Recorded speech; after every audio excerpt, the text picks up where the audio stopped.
NFL history that's run for 400. They could have run for 500 yards yesterday. If Lamar Jackson had played the entire game, they run for 500.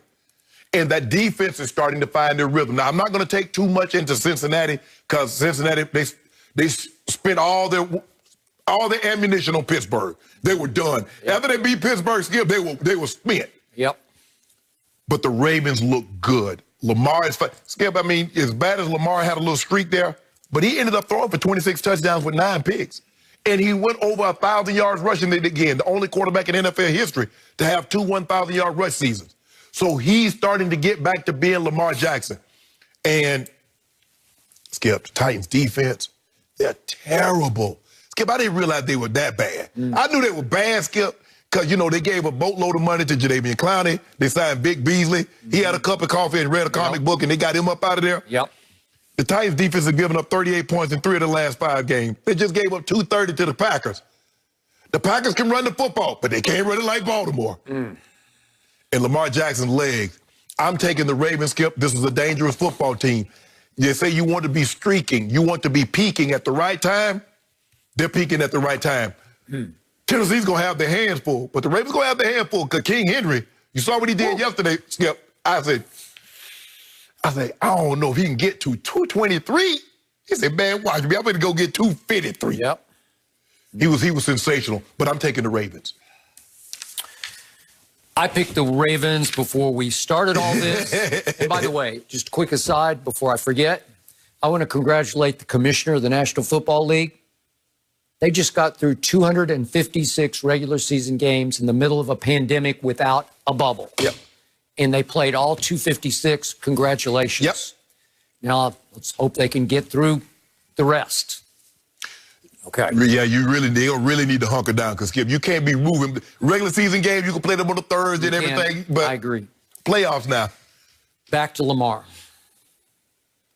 This is the biggest game of his career, and he's played in many. The problem is, in his biggest home games, he's been scary bad.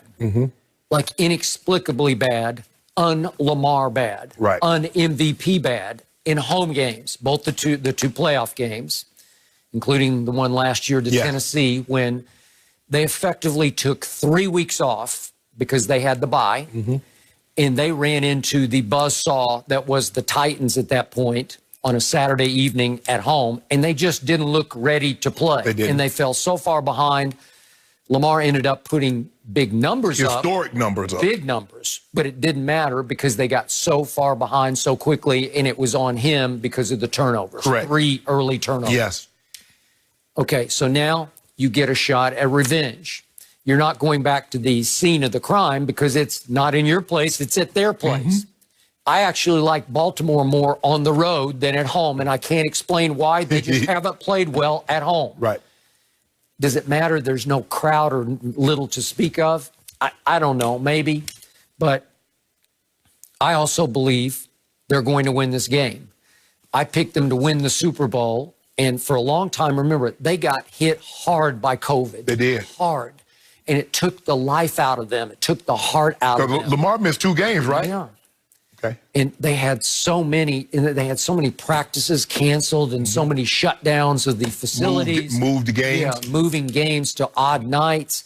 And finally, on an odd, was it Tuesday night against my Cowboys, it took off. They won that game 34-17 because they ran for 294. And then they go to Cleveland and run for 231. And then against Jacksonville at home, they just routed them 40-14, but they had 159. And then Giants 249, and then, as you point out, 404 yesterday at Cincinnati. What they said, it was like 12 yards, 20 yards short of it was the most rush yards gained in a 5-game stretch. They gained almost 1,400 yards in 5 games. In a row. So I'm with you. Lamar had shaky streaks this year, but somehow he started to figure it back out as he got healthier coming off COVID and got his legs back underneath him. And they are devastating on the ground. And if you don't watch it, he can be devastating through the air. If we could see that touchdown pass he threw to Miles Boykin yesterday, this one took my breath away. Just a little flicker to the wrist. Yeah, he just barely flicks it. And it's got juice on it. It's got real juice on it. Hits him right on the button. Yep. And seriously, I will give you this. It's not the prettiest throwing motion in pro football, but is it not the quickest release? It's just like, pew, it just comes out so fast. And he had another one to Hollywood Brown in the back of the end zone. Yep. Okay. So when he threw that, I said, you can win with that. Right. You can go places. The thing that Tennessee does to you, Skip, is that you have to commit so much to stop Derrick Henry. Yep. And we saw what happened yesterday. The Texans were trying to stop Derrick Henry after he got going, and then they burned the quarterback on the boots. And he's picking up 10. He's picking up touchdowns. He's picking up first downs. And then they play fake, and then they hit A.J. Brown over the top. And you still got Corey Davis. So Marlon Humphrey and Pete's going to have a lot on their plate because you're going to have to drop that safety down. Yep. Now, they went and got Calais Campbell. They went and got Derek Wolfe for this game. They did.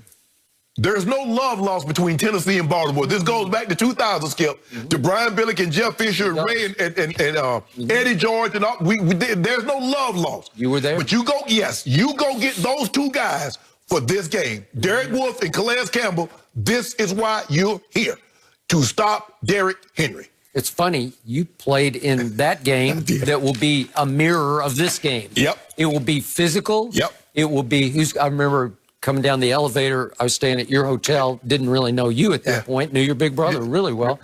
And I'm coming down, and all your guys are wearing camouflage. The D was ready. Woo. I was like, man, if we camouflage to a game? And we got up to a little shaky start, Skip. I said, we got behind 7-0. I was like, man, we need to make a play. I said, well, here's now never. And Trent loads it up. They blow it aside me. He hit me. I run it down to the 1. Yep. We score 7-7. Skip, we only had like 140 yards of offense. But I said, I told Trent, I said, Trent, if we don't turn it over, they're not going to score again. They're not going to score again. It needs to be that type of physicality. It will be. And I will say this about Ryan Tannehill. I've never been a fan of his. I wasn't a fan of his before that draft. I definitely wasn't a fan of his at Miami. But, man, he makes me rethink. Skip, you see his numbers?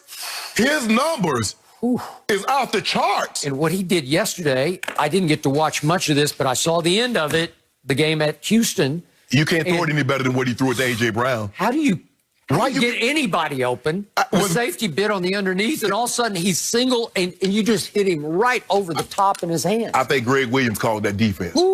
He had to call that defense. Skip, ain't no way I'm going single high safety. Why would you go single high safety? I think there were 2 of them to start with, I thought. Skip, I'm going to get look. But what a throw and a catch that was. And then your kicker, I don't know how you... Because Gostkowski is in protocol. Yeah, I know. And this guy, they just signed him. I'm like, who?